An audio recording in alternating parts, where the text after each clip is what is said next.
Hey everyone, good morning, good afternoon, and good evening, and welcome to Wake Up Wednesdays. And you know what we do on Wednesdays? We wake up. And why we do that and how we do that is we check our GSD list right here, and we write our outcomes every single day on our GSD list on the left side, and then we do our to-dos on the right side and we map them out. Because the GSD list is not about just the to-dos, but it's about the outcomes. Because if you aren't working towards your outcomes, then let me take a guess of what's happening. You have meeting to meeting to meeting to meeting, and at the end of the day, it's just a blur because you're just in meetings all day and you have no time to really synthesize and digest the information you're taking in. So that's why you come back to the GSD, the outcome driven list, so you can make progress towards your outcomes. Otherwise, the emails are piling up, the chats are piling up, the query systems are piling up. You don't want to just be busy. You want to make progress towards your outcomes. So that's what we do here on Wake Up Wednesdays.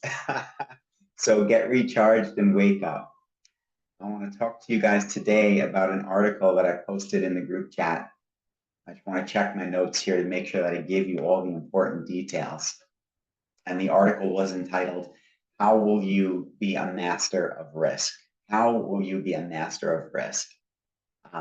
So we're going to tackle project and product management for risk management.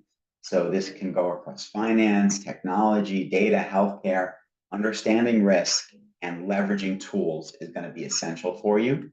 And as always, like I promised at the beginning of the year, we're going to break this down into 4 simple categories or less. Each category is going to have do's and don'ts, and every category is going to have an AI spotlight.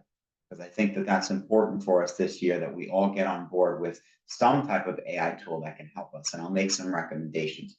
But let me know, what do you think? What AI tool works for you as it pertains to this topic? So let's go into the first category, or the first question we want to ask ourselves. Number 1, what are the risk categories?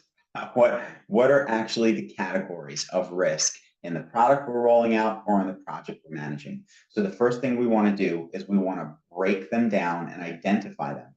So are we talking cybersecurity? Are we talking procurement risk, regulatory, compliance, operational, financial, reputational? A lot of different risk types. So you want to break them down and you want to identify. How you do this, you conduct a regular risk assessment.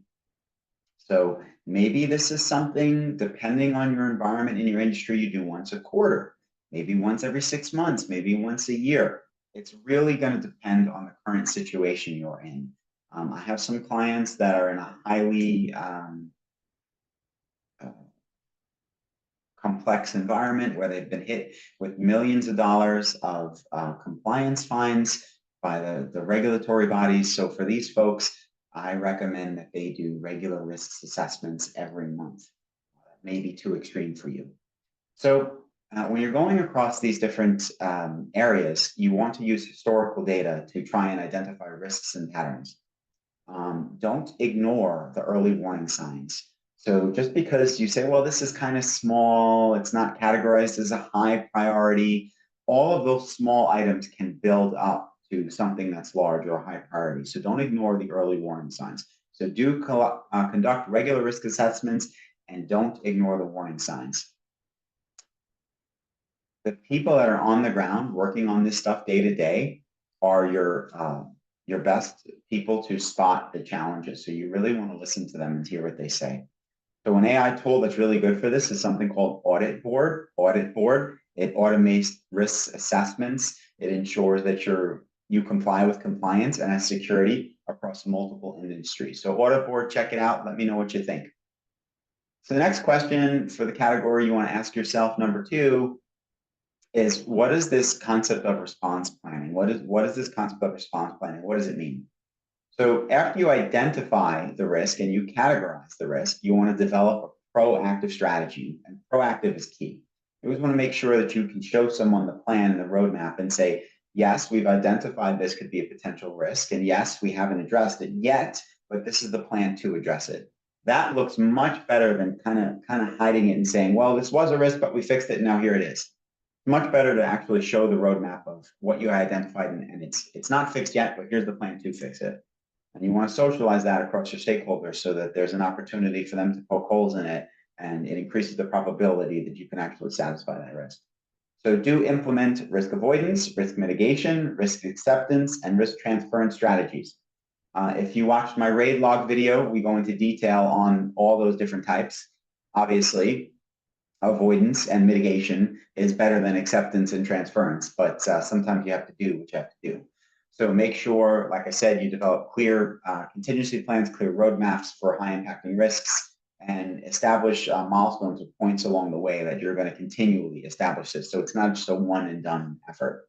Don't rely on reactive responses. I've worked with a lot of teams throughout the years, and they're like, we're firefighters, we're great firefighters, we put out fires all day.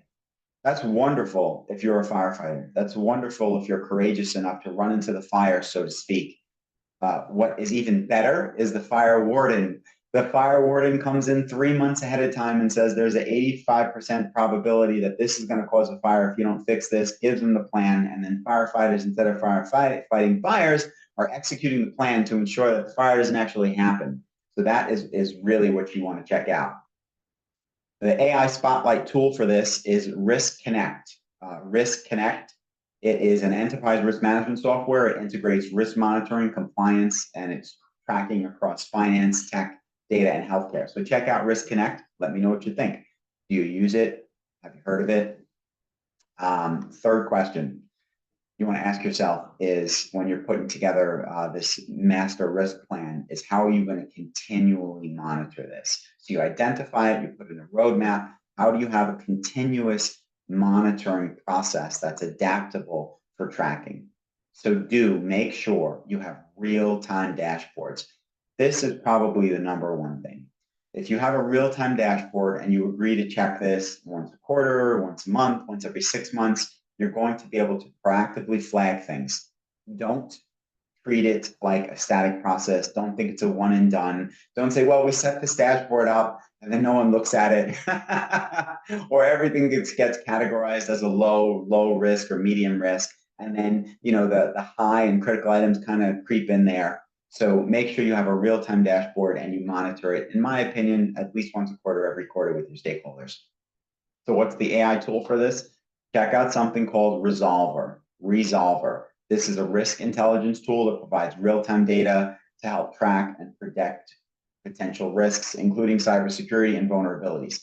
And guys, as always, all this stuff is totally free for me to provide advice on. I have no affiliation with these tools other than I'm a customer. I like them. I've heard good things, but let me know what you think. Number 4, the last question you want to ask yourself on tools. What are the industry tools? So you say, well, this guy Mark made this great recommendation, but what are the big players in my space? So if my industry is healthcare, or my industry is finance or big data, what are the big players in the space using? And maybe you can leverage what they're using, or you can check out some of the tools that I said. So you want to make sure that you leverage industry-specific risk management platforms and ensure that they integrate well with your software.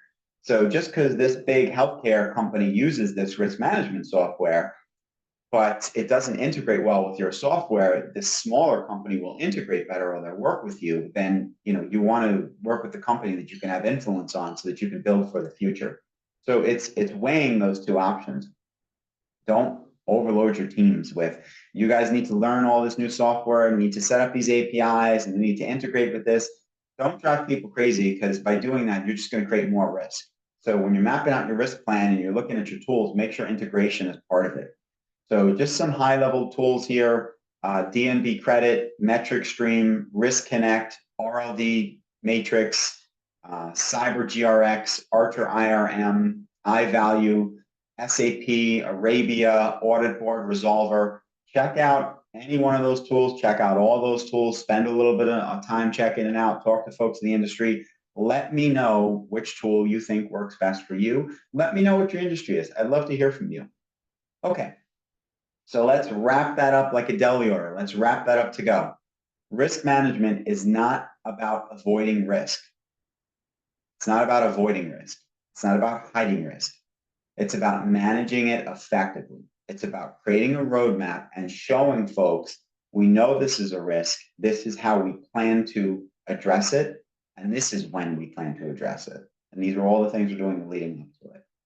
You want to implement proactive identification, mitigation, monitoring, and the right software. Right software is key, because we could talk about this stuff all day long. But if the software isn't doing what we need it to do, then we're going to be in trouble. And you want to turn those opportunities into growth. So by solving for this risk, maybe you have the best risk management shop in town for your particular industry, and now that becomes an additional value add for you. That's how you turn opportunities into growth. So as Sun Tzu says, he who is prudent and lies in wait for an enemy who is not will be victorious. So what's your call to action? As always, three very important things for your call to action. Number one, audit your current risk process and identify the gaps. What are the gaps in your current risk process? Number two, use software, use AI tools to incorporate into your workflow and start to develop a process. And number three, schedule a team review at the very least quarterly to ensure that your risk strategies are in line with your goals for the current year. All right, guys. Well, thank you so much for this opportunity to think about risk management. I hope that you took some value from this. As always, for Wake Up Wednesdays, wake up. I hope you feel more reinvigorated, more recharged. Remember to hustle harder, and we'll talk again soon. Bye-bye.